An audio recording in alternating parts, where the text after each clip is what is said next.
must guard against the acquisition of unwarranted influence, whether sought or unsought, by the military-industrial complex.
Okay, welcome back everyone.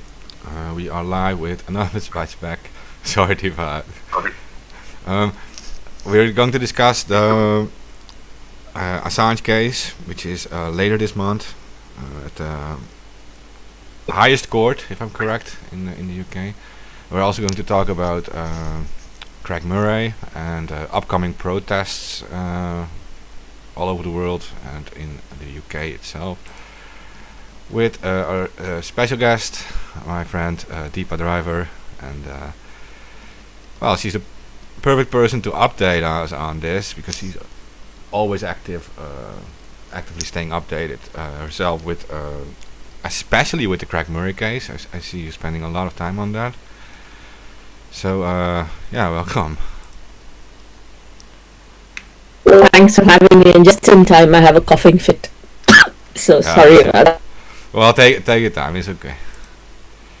Thanks for having me. It's nice to be back. I like to come to Anonymous Lights back, and I'd love to chat with you, Matt.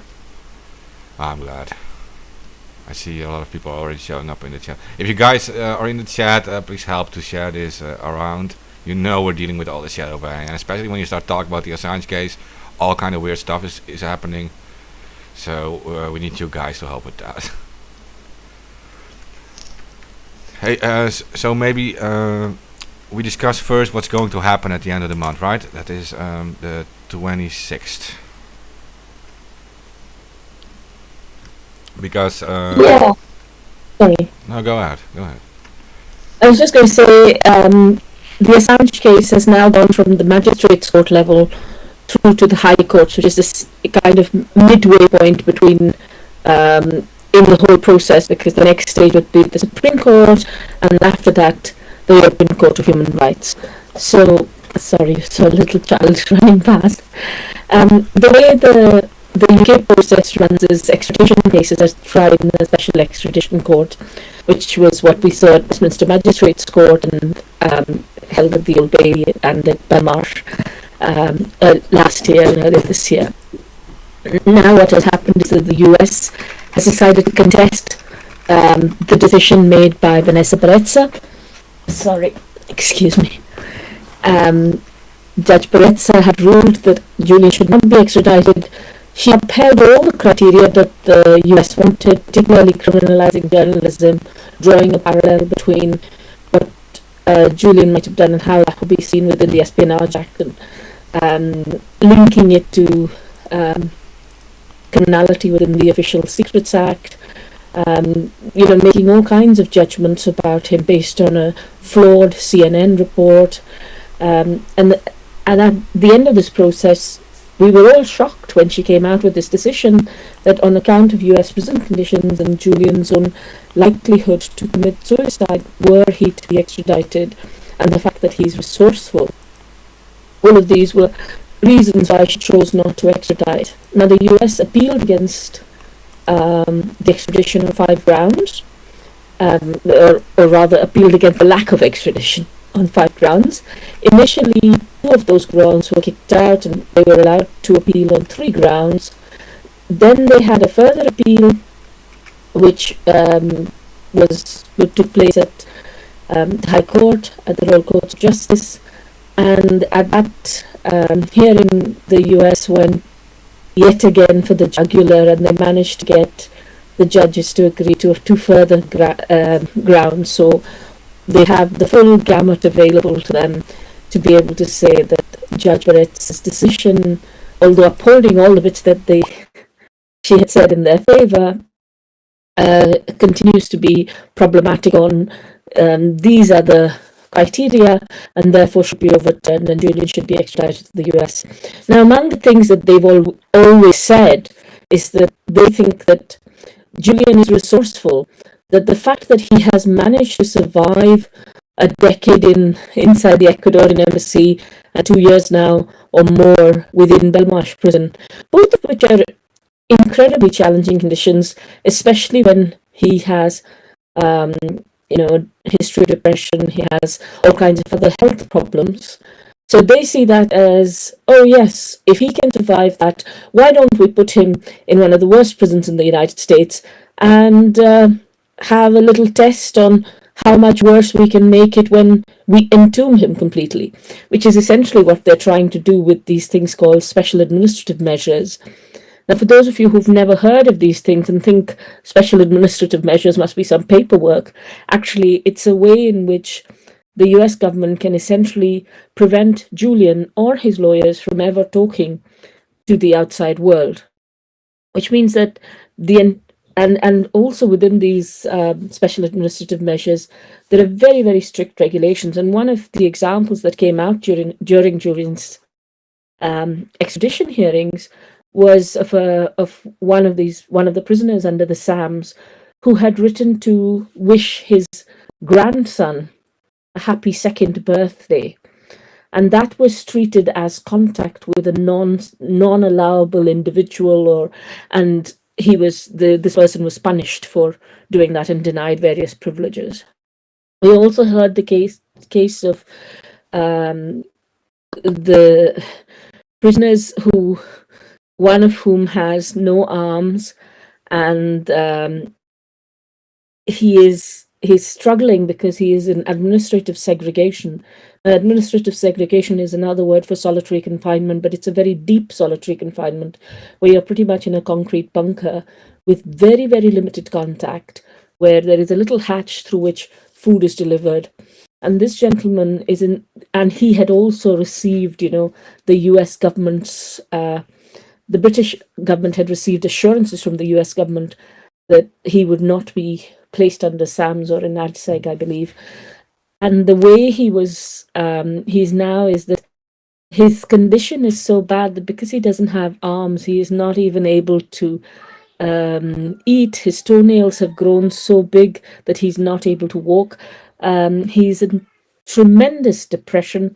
So the effects of these on somebody who is disabled are humongous. And the assurances are of a very, very low quality, because what the US is saying in providing these assurances to the UK government is that they are willing to consider letting Julian serve his sentence in Australia. They're willing to consider not putting him under SAMS.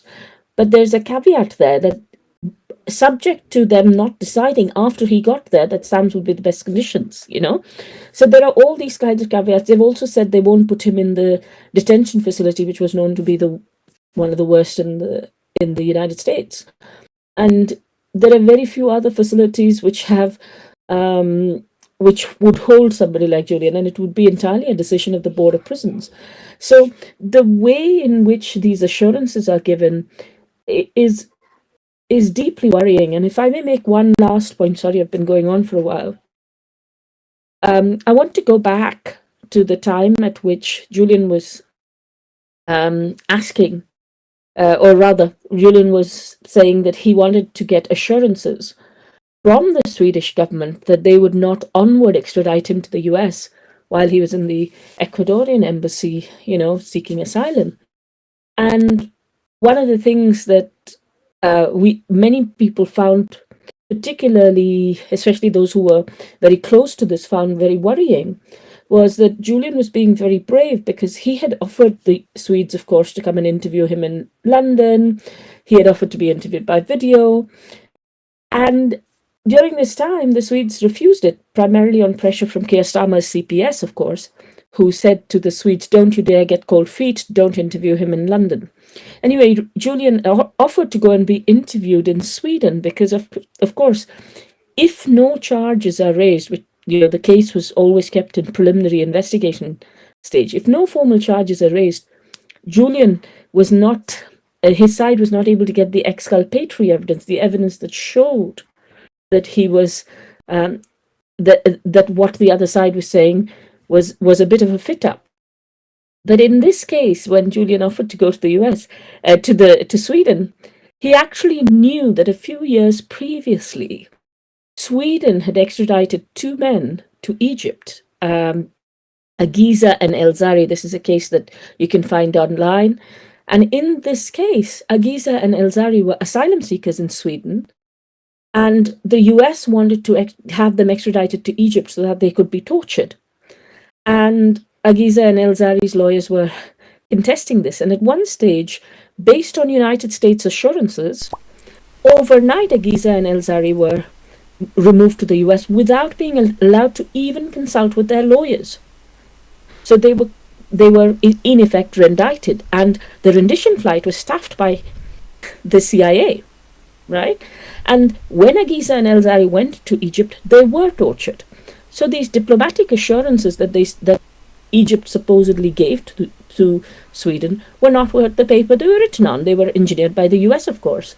And despite knowing this, which happened a few years before, not a few years, a short while before Julian was offered to be interviewed in Sweden, you can imagine what pressure he was under. He was willing to be interviewed in Sweden, knowing that the Swedish government had been complicit in this kind of thing, and knowing that they had taken some Gripen fighter jets.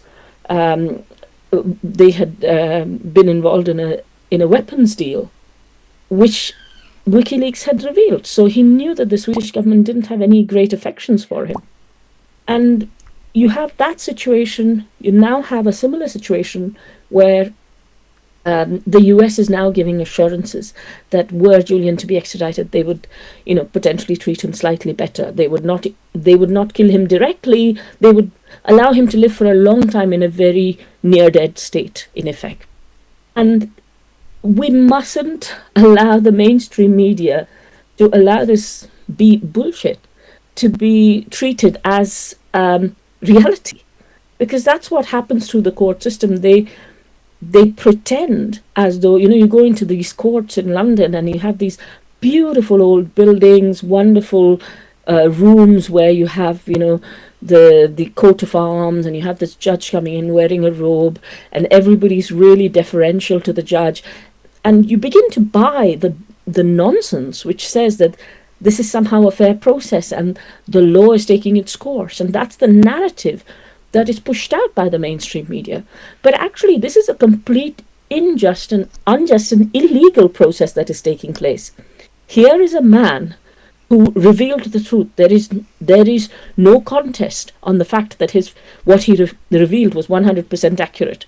Here is a man who is a journalist who is deserving of press freedoms. Here is a man who was spied upon by the prosecuting side, whose lawyers and privileged discussions with medical experts were spied upon, where the FBI's primary witness is a convicted paedophile and fraudster who has suddenly been now taken into prison, and people are speculating about whether that's to prevent him from talking to the media about how much he's lied about the Assange case or other things. But so in this case, there is nothing that is just or legal, and to pretend that the sham which is going to take place on the 27th and 28th is something of a legal process is just a nice little drama to make us all feel comfortable, to believe that we are safe, we are secure, and we'll go through the justice system sometime. But I guess Anons are in a different space, right? Because you guys the bullshit and you don't buy it. But a lot of ordinary people around you, your families, your friends, your contacts, will buy it, and they will somehow think that Julian's the bad guy, or they may not even care about Julian. because their lives are too busy and too stressful and too COVID heavy or whatever else is going on in their lives. And we really need to come together and support Julian now. I'll stop there. Thanks, Mark. Yeah, I know. Like when you mentioned the word considering, and them considering to have him, sit out his prison sentence in Australia. Yeah, the word considering already has zero substance. I mean, you can always claim you're considering something, and in the end you say, yeah, well, we're just not going to do it. We secretly we considered it for a second there, but yeah, and then you mentioned that situation in Sweden that they actually extradited people to Egypt. Is that even possible by law? I mean, extradition treaties should never be done from a country without a death sentence to a country with a death sentence, and torture can also not happen. You're not even allowed to extradite, and so they're just ignoring all these pretty well-known extradition laws and agreements.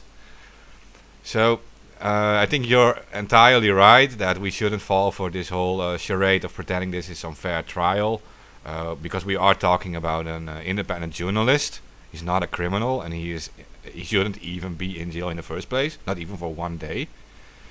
And behind the scenes, when they talk about, are we going to extradite him or not? Yeah, behind the scenes, they're already making all these geopolitical agreements, of course, outside of the court systems, and that's going to put pressure on the UK.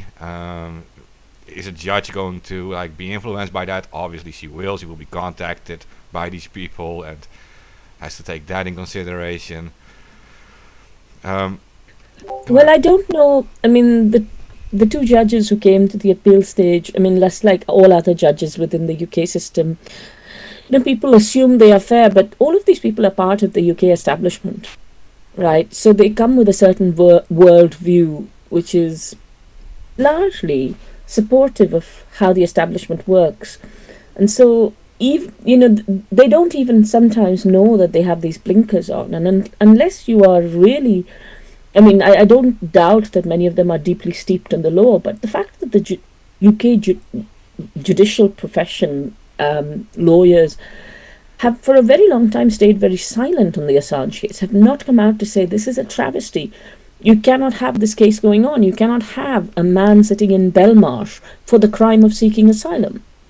And this is the most important kind of revelations which had already come out before, which finally Yahoo News picked up this year recently, and spoke to 30 insiders in the Trump administration to show that Trump's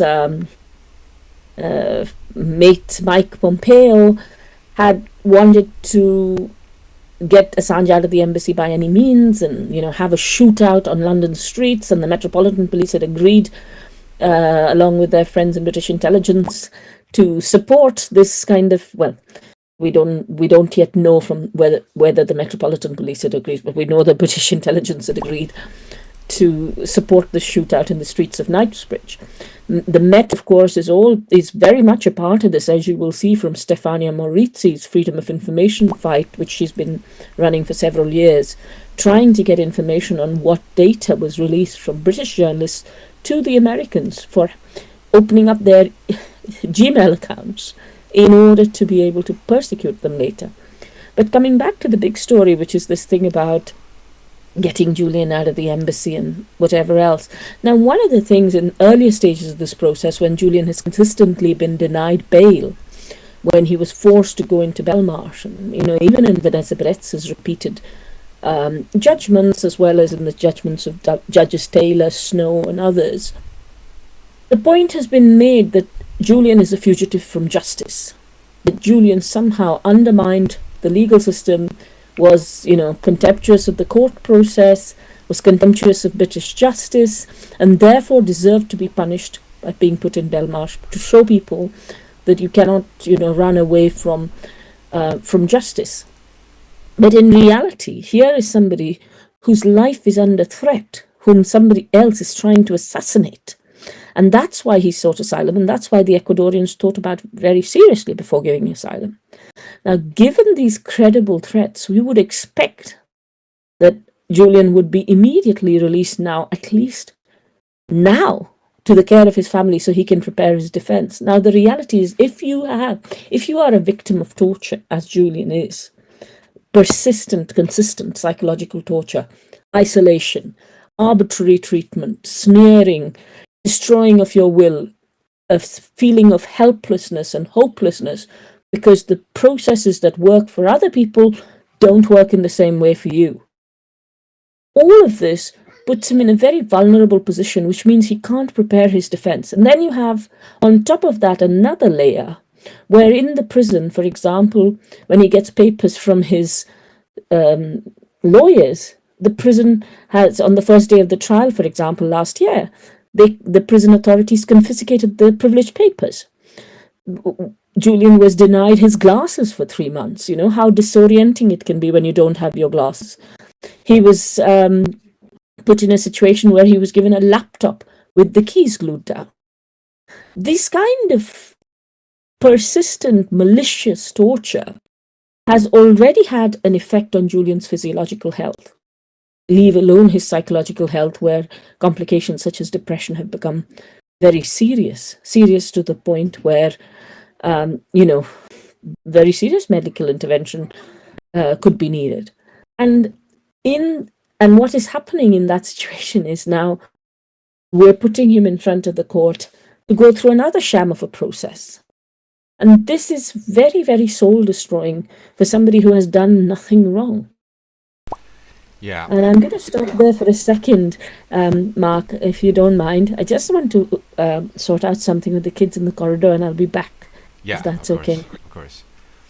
So about the torture part, some would argue that there has just been psychological torture, right? But we had doctors for Assange on, and we discussed this before, and that is that when you are a victim of psychological torture, it releases this stress hormone called cortisol. It is very damaging to your muscle tissue and your brain capacity. It directly affects your body. Now, normally, if you're dealing with that in daily life, you can go out and walk, relax, and work on your muscles to keep them in shape, even through heavy stress, right? But if you're in the situation Julian is in, he is locked in a prison cell all day. He can't take a walk. He can't restore his body to normal health, and so the psychological torture, and I think this is done on purpose, but this is my personal opinion, is directly having effect on his physical health, and will make it more difficult for him to manage during his court case. And yeah, I mean, I got the tail end of what you were saying. One of the effects it has had on his physical health is this shoulder injury, which has been there since 2012, and he's had tooth trouble. You and I know how hard it is when we have tooth trouble, but he had a broken tooth, and the dentist asked for it to be MRI'd because he needed a root treatment, and he was denied that permission at the embassy. So these kinds of things have had a physical effect on him, and of course the confinement alone, 23 hours a day, pretty much for almost all the 2 years of the COVID period, because the prisons have been in lockdown, have all had a very detrimental effect on his mental health and his state of depression.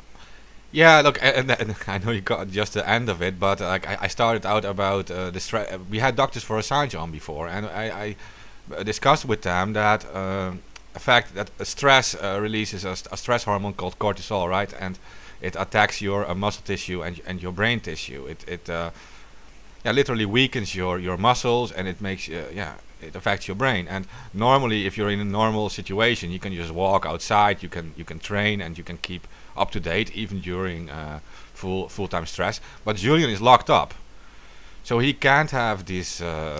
He can't restore his body, and this has to affect his physical health. It is impossible that it would not. So I think we're not just dealing with psychological torture, we're dealing with physical torture too, and just a smart way of doing it, I guess.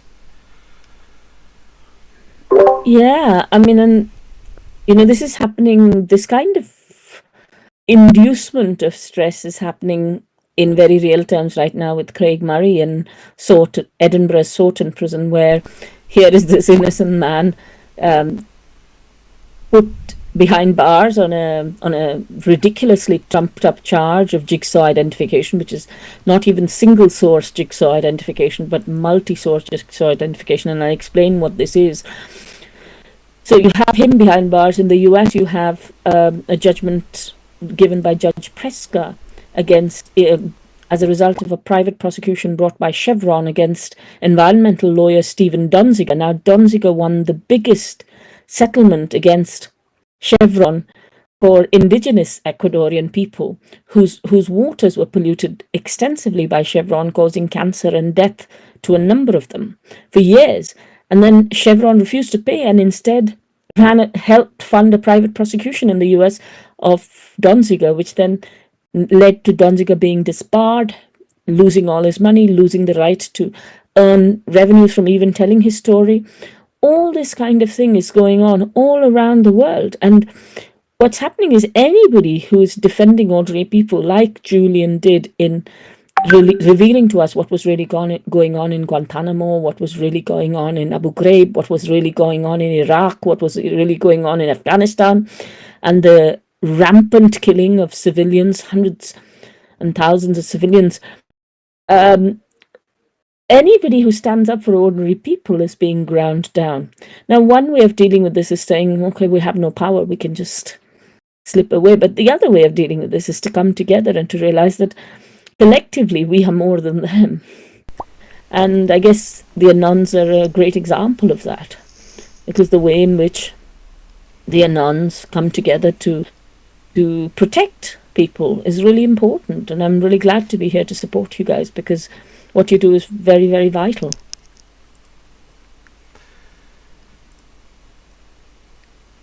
Yeah, okay, and just to mention the example of Anons, we had he's been released for a while already, but we had the situation of Matt DeHart, who was involved with Anonymous, and he was arrested back then, and he was tortured by the FBI, but they also used psychological torture on him by, for example, messing with his lights all the time when he was in a jail cell, and they would never allow him a good sleep. And then as drinks, they would only feed him Coca-Cola, right, with caffeine in it. So they didn't allow him any rest. These are just simple ways of messing with the psychology of a person. That because he was also locked in a jail cell, right? That would induce constant stress on him and would also physically damage him. And what you're saying is correct. I mean, anyone who speaks out against this establishment is in some way going to be targeted by them in the most horrible ways. And unless we come together and stand up for all these people, when they pick someone out, right, who is a threat, we have to stand behind that person, and not with a group of people, but with everyone actually, and just make sure that they know that this person has the constant support of like the majority in society, like the actual people. And it is always sad to see that actually the majority in society is the silent majority, right? They don't speak out, and sometimes I think like maybe this is because they are afraid to lose what they have or something. They don't want to get in the same position, and they just want to. They just think when they're silent about things and they just live their own lives, that they won't be targeted, and they can just relax and do their own thing. But yeah, so but that's not actually true, because what Julian is revealing. Yes, you may not be the person living in Iraq, having your family droned out or killed, or your wife raped, or your child shot at, but if you're in Britain today, you are relying on whistleblowers to make sure that if your mother or father is in a care home, you know what the reality is about what's going on in the care home, that the parents are not being abused. You are relying on whistleblowers to tell you about corruption in the NHS, the privatization of the NHS. If you're, your roads, your politicians, your environment, all this kind of information only comes from whistleblowers. And it affects your life, not just the lives of some random person somewhere in East Africa. It affects your life in the West here today, when lies are told about whether they are about medical effectiveness of some intervention, or whether it is about anything else. And we need to make sure that these lies are uncovered, and we can only uncover these lies if somebody is there who will speak truth to power. So Julian's case matters for you, because without WikiLeaks, many of these whistleblowers would not have got their materials out. Craig Murray's case matters because if they were able to do all these trials behind closed doors, which is what Craig Murray was exposing through Alex Salmond's trial, is essentially that they can stitch anybody up. You don't even have to be guilty for them to want to stitch you up. You just have to be in the wrong place at the wrong time. And same with Donziger, was somebody who's used his skills. He's a professional, he's a lawyer, he's got huge social and political capital. But it only takes a little bit for somebody somewhere to think that, you're doing something that is detrimental to your interests, and you get ground down. So, staying silent is no longer a protection against the powerful. Because when you stay silent, it's even more likely that you don't have a network of support who will stand up for you when something goes wrong. Exactly. And of course, the Julian Assange case already has its effect on journalism as a whole. I mean, because he is locked up now, it scares other journalists into not looking to speak up like he did. Well, perhaps a lot of journalists are already sitting on information they would love to get out, but they're just scared that, or waiting until this trial is finished and hopefully gets a good outcome for Julian. They're sitting on it, afraid to be put in the same position, and that is an effect on like one huge group of people, the press, the people who are supposed to speak out for us, who have to release the truth about what is going on. And are we still getting it in all these cases? And some would argue that now with this whole COVID thing, without going too far into that, there is a lot of stuff being said on one side and on the other side, and there's always the question now because they're having our independent journalists locked up, are we getting the full truth about everything? Are the governments abusing certain things for their own? Do they have their own motivations to do that? Are they using a certain problem to get something else done that might have not been done otherwise? So. Yeah, that's what we're dealing with, and that's what you're saying. You have to speak up because, like, these people are so powerful, this establishment, that you actually have to speak out about every little step they do on the way. Like, you have to always keep them accountable, like every little step they make. Because before you know it, they already made 1,000 steps, and you have to fight back on every little step, and it's already far too late. And especially because this is now happening globally, or with a number of countries, in this case like Sweden, the UK, it is Ecuador, Spain, it is America involved. All these countries are involved. Well, maybe you beat them in one country, but in the other countries they still got their way. And so this becomes like a forever fight.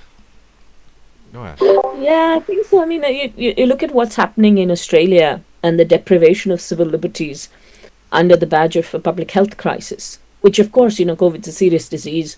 We have to be able to deal with it, and we have to be able to contain what's happening. But that the excessive police brutality that has come alongside the implementation of these regulations, and we've seen that even in the UK, which is supposedly slightly more liberal on COVID nowadays, but we had outside Julian's trial, for example, they misused the COVID legislation to prevent people from even standing in a queue at 4 o'clock in the morning where they were not talking to anybody else and they were socially distanced. So this has nothing to do with public health. This has to do with authoritarian power aimed at removing civil liberties and doing it under the guise of a positive idea, which is that we should preserve the health of those who are vulnerable. And this has to stop. This has to stop. We have to make sure that our governments are not allowing huge mass corruption under the guise of a public health crisis. And every day we get more information about the corruption that has been involved in the COVID crisis, whether it is the procurement of equipment, PPE as they call it in the UK, masks and gowns and things in the UK for the NHS, where companies which are registered in tax havens, which have no connection whatsoever to the procurement of PPE, which have not given good quality items to the NHS, have been paid millions of dollars and have been prioritized in the queue. This is not some conspiracy theory. This is put out by establishment people like the Good Law Project, which have taken a case into the courts. And these kinds of things show us that even in times when we would expect the government not to exploit us, for example, during the time of a global pandemic, in fact, what they are doing is going into authoritarian overdrive and using that suppression of civil liberties to go one step further than they could ever go. Because right now people are compliant and they use this compliance to push through things that we would never agree to. If you had told me 3 years ago that I'm going to stay at home for X number of months without meeting friends, without meeting family, with lots of people, without meeting elderly relatives in care homes, lots of people not sending their children to school, struggling with mental health, nobody would have believed it. It seemed like some kind of movie. But this is the reality we see now. So I'm going to kind of, if you don't mind, Mark, end on 3 or 4 things that I want to highlight to people in terms of upcoming events. First is, there is an event on the 26th of October, which is the night before Julian's appeal hearing. It is a physical event in London, and I would be very grateful if lots of people could come there in person to the event. It's opposite Euston Station at a church, and the details are online. The next, the same event will be live streamed, so it'll be available through Consortium News in Australia and America, and also their website, which is of course accessible everywhere, and we're hoping also that Don't Extradite Assange will stream it. We have an event on the 17th of October for Craig Murray. It's a really important event because Craig is turning 62 in prison, and a lot of musicians, artists, Craig's old colleagues from the Foreign Office, people who've known him through the years, other journalists, lawyers, etc., politicians are all coming in. It's at 3 p.m. UK, and it will be entirely online, and the Craig Murray Justice Campaign has put out the details, and I know Anons don't, and people who are good about privacy don't really like Zoom, but unfortunately it's being transmitted, unfortunately or fortunately it's being transmitted through Zoom. So that's that one.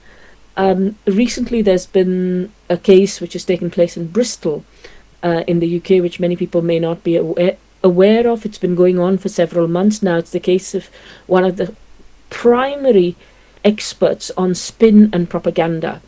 So this guy, Professor David Miller, is one of the, if you've heard of Spinwatch, this is the guy who set it up, who's able to map networks of establishment elites who connect with each other for various nefarious reasons, whether it is corruption or war criminality, etc., etc. And he also specializes in lobbying, and he has been under consistent attack based on false accusations of anti-Semitism, which he's completely been exonerated of. Yet Bristol University came under a huge amount of pressure from various external lobby groups, and as a result of that pressure, they gave some weasel words saying they valued academic freedom, but they were letting they were firing David, which is an absolutely unfair firing. And as a trade unionist, I urge you to support him, because he's one of the very important scholars. And if David's firing is upheld at the appeal, which is within 28 days, then this is yet another blow for academic freedom and freedom of speech in the UK. And lastly, the case of Stephen Donziger, which I already told you about. The hearing took place about a week ago. I was the legal observer at that hearing, and I was really astounded to see the way in which there was so much animosity towards Stephen, even in the way in which the process was carried out. So I was only able to attend the sentencing hearing, because before that it was not made open. But I hope that people will give him their solidarity as well. So I urge you to come and join us, please, in London and online, if you can, from whichever part of the world you're in. Deepa, I know you have to leave in like 6 minutes, so thank you for coming on. We'll do this really soon again. Probably before the events. I'm happy to answer any other questions if you have them. I can push it out by a couple of minutes or 10 minutes if you need, but I think I've said most of the things I would have immediately thought of saying, but you always ask me interesting questions, so feel free if there's something on your list that you want to ask. I already promised you that we will also try to stream these events that you mentioned on ABB, so if people don't like to go to Zoom or whatever, they can just watch it probably on our YouTube channel too, so that works. Well, I have a very basic question, and that's because there are a lot of Anons listening, and a lot of Anons are showing up now because the Million Mass March is very important for them. It's on November the 5th, and it's only a week after the big Assange trial. So I just want to ask you, like, what can Anons do now to help out as much as possible, besides spreading the information, of course. That's what they will always do. I think, in cases like Julian's, for example, the establishment side has had lots of time to make up their story. And Julian has been completely denied a defense. And Gareth Pierce once said to me, this case feels like 10 cases moved into one. So on the one side, you have an espionage issue. On the other side, you have war crimes. Then you have sexual assault allegations. It's like some kind of movie, right? And it almost feels unreal to most normal people. And also a little bit out of control, because once you think you understand something, actually there's something else that you completely don't understand and never heard of. So I would urge Anons, first of all, to, if they have the time and the energy and the inclination, to try and get to grips with bits of the case, or as many bits of the case as they can. And Professor Niels Meltzer's interview in Republic and in Stefania Maurizi's work are both useful places to go. Another very useful place, which has a summary, is the wonderful journalist Jonathan Cook. And he's really nicely summarized it, as have a couple of people like John Pilger. So firstly, get to understand the case so that you can knock some of the myths on the head. Because, with people who are concerned with social justice, with the public interest, it's very easy to try and divide us by saying, oh, but isn't he a rapist? Isn't he didn't he put people's lives in danger? Didn't he do this? Didn't he do that? And, because we care about these bad things not being done by people, we may be taken aback and we might just keep quiet. But actually, we need to be doing that. It's also really important to put pressure on your local journalists associations, your local community groups. If you can get maybe some of the films about Julian screened, or if you're in a German-speaking country right now, you can have the book Der Fall Assange, which is the Niels Meltzer's book about the case, and maybe you can get 100 copies and distribute it to 100 important people who might be opinion makers in your area. Similarly, Stefania Maurizi's book is available in Italian, Il Potero something Secreto, I think is the title. Sorry, I can't remember the full Italian name. And she's written a book about her experiences of dealing with the leaks. Professor Niels Meltzer's book is also going to be available in English in the new year. If you can maybe collect some funds to buy a few copies and distribute them, that would be helpful. Or indeed, if you have IT skills, maybe help little groups, simple things like, for example, Mark has to always help me get onto Discord. And he keeps telling me, oh, use this, use that. And I say, oh, I'm getting this error. And people like me, we might be good at some things, but we're really crap at things like technology. And you guys are great at it.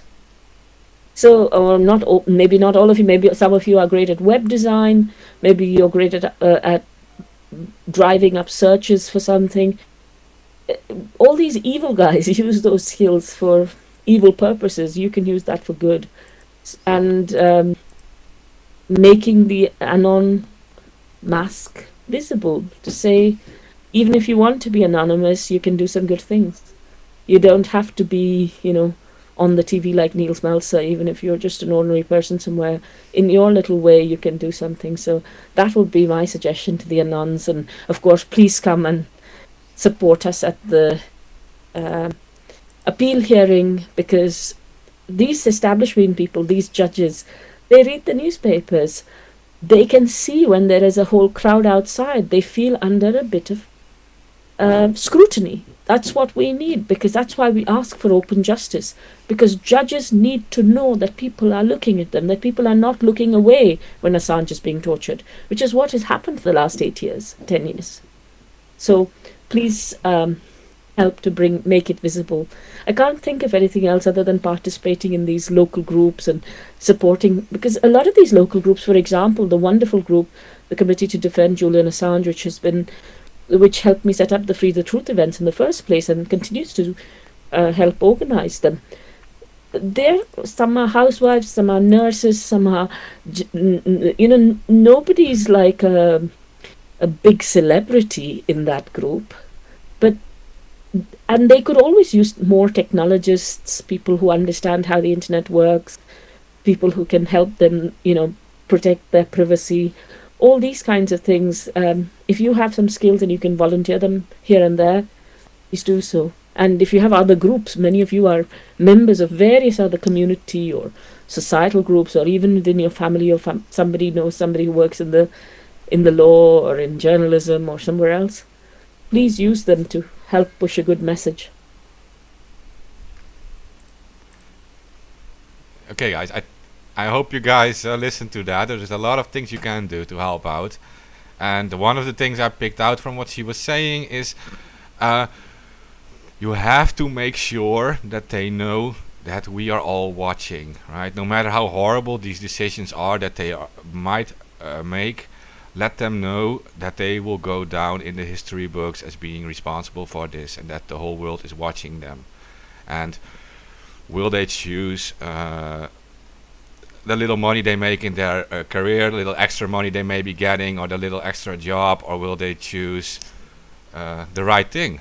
Do they want to be known in history as the people who protected press freedom, who protected an independent journalist against a powerful empire, and who protected press freedom for all of us? And that is the pressure I think we can put on them. Make sure that they know in whatever way possible that we are all watching them when they make their decisions. Yeah, and one of the things they do to people like Julian and Chelsea is constantly have cameras on them.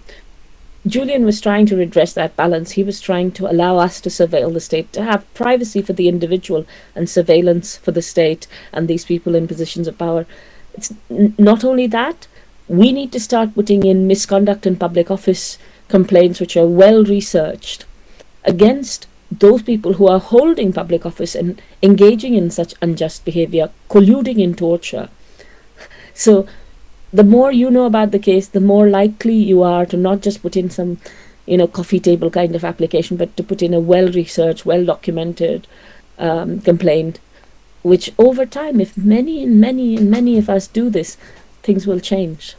So as you can see, I have a little friend sitting at the door there who wants me to take her out. So I'm very glad that you invited me, Mark, and I'll be happy to come again and see you soon. Bye. Bye.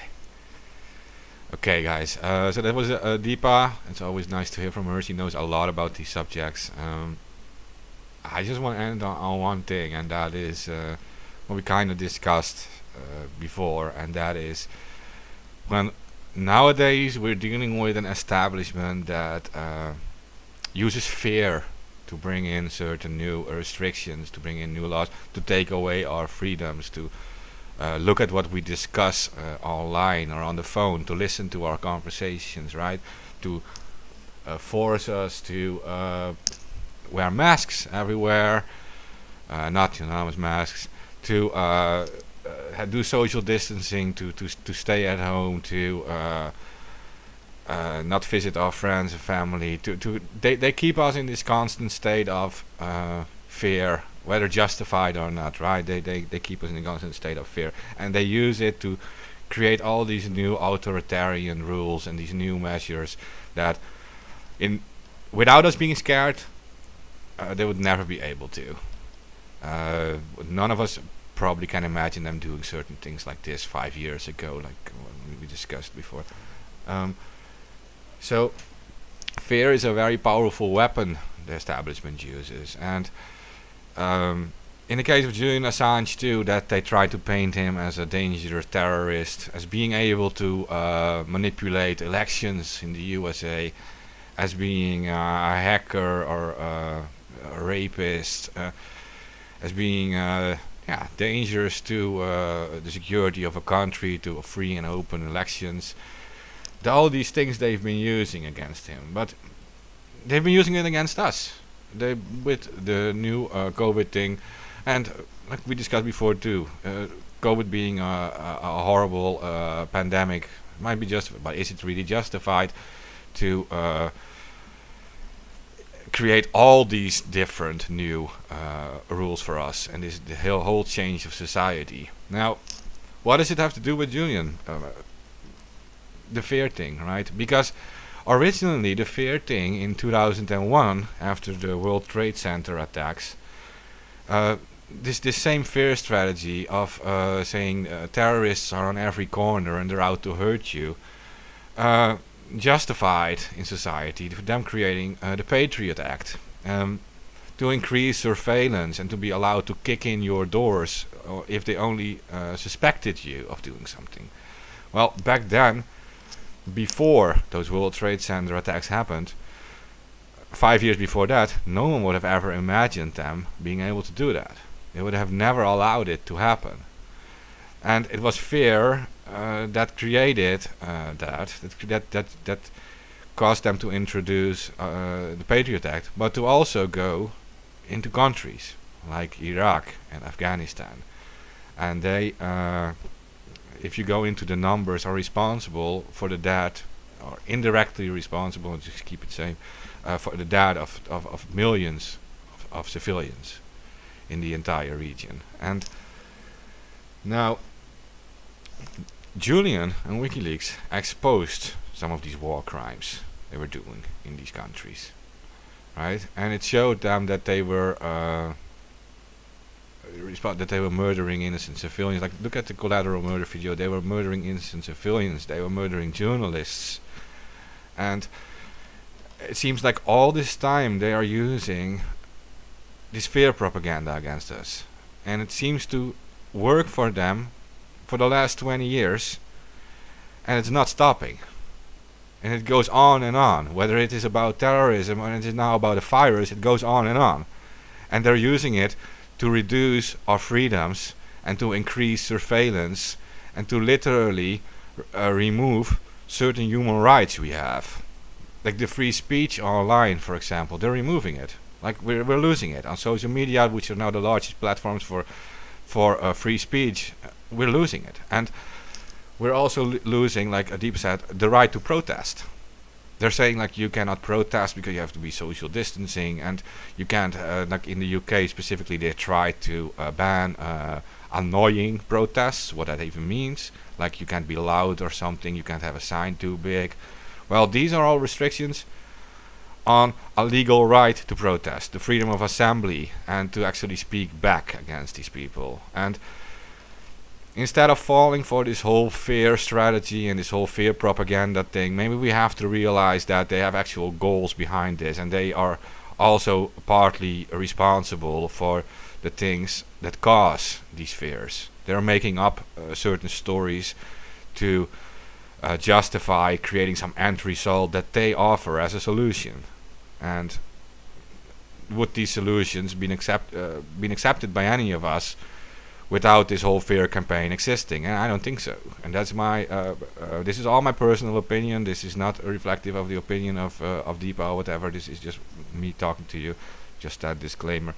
But we have to realize that, and we have to also then realize that we are billions of people being affected by this, and the people in power are a tiny little group, and they want to keep their power, but they don't actually have it. They only have it through consent of the masses.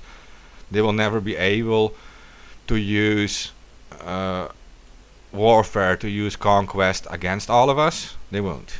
Like, they're simply not with enough, and it will be very quickly that those who now work for them, who are paid their average wages to wear a uniform and keep us in control, it will be very fast that those people will switch sides, because they have families too at home, and they get talked to by their families too, who are losing their rights too in the same way. So it is consent that they work on, that they emphasize on, and without consent their power disappears. So you have to just at some point realize that this is a targeted campaign, and you can do something about it, and that you can do that by coming together and uniting against this, spreading the true information that removes this whole fear campaign, that shows the world what is really going on behind the scenes, that they might be lying about things, that they have certain goals. Show who gets paid by these people, show who benefits from these new rules, show these politicians and these connections they have with others who might maybe sell security cameras, right? Or maybe or have stocks in surveillance companies, such things, simple things. But what really matters is that we can unite and speak back to them in large numbers, and that is why it is important to attend the protests, to show up and to spread awareness, and to start maybe by sharing this around to your close friends and family, and make sure they're aware too. Like, if you go to a protest, it's just you alone, right? But if you take a few friends with you, even a protest of 1,000 people suddenly becomes 4,000 people, right? That's how easy it is. So just remember that all of you are actually in power. You just have to realize it, and the fear campaign will stop in the end. But it's been going on for decades now, and they will come up with new and new things. And journalists like Julian Assange never allowed themselves to be stopped by any of this, and they fought back for all of our rights, and for not for his own rights. He didn't gain anything from it. He's in a prison cell now, and he did this so we could know the truth, right? He gave up his freedom so we could know the truth. Like, he isn't benefiting from this. He's going through horrible times, and like, you wouldn't wish this on your worst enemies. So it matters that we fight for him now, as he fought for us, and that is what I want to end on. And just before I started this little rant, Deepa gave you all the dates. On the 17th and on the 26th, we will broadcast. And I hope you enjoy this, and please share it around.